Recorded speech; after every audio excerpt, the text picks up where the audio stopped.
বৈশাখ মাস পড়তে না পড়তেই গরমের তীব্রতা লক্ষ্য করেছো? কল্যাণীতে তো 41-42 টেম্পারেচার।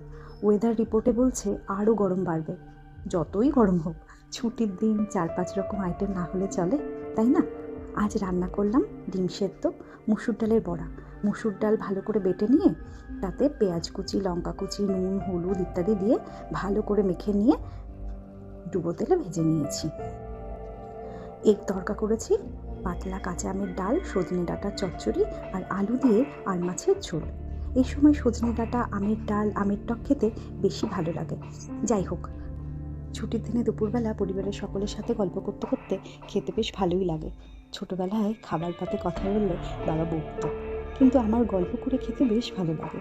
যতই বকা শুনেছি, সুযোগ পেলেই গল্প করেছি। তখন বকা খেতাম, কিন্তু এখন আমার বকার পর্ব উঠে গেছে। কারণ আমার কর্তামশাই আমার থেকে বেশি কথা বলে এবং ও গল্প করতে খুব ভালোবাসে। যাই হোক, আজ তবে আসি, আবার দেখা হচ্ছে কাল। সবাই সবার পরিবারকে নিয়ে সুস্থ থেকো, ভালো থেকো। নমস্কার।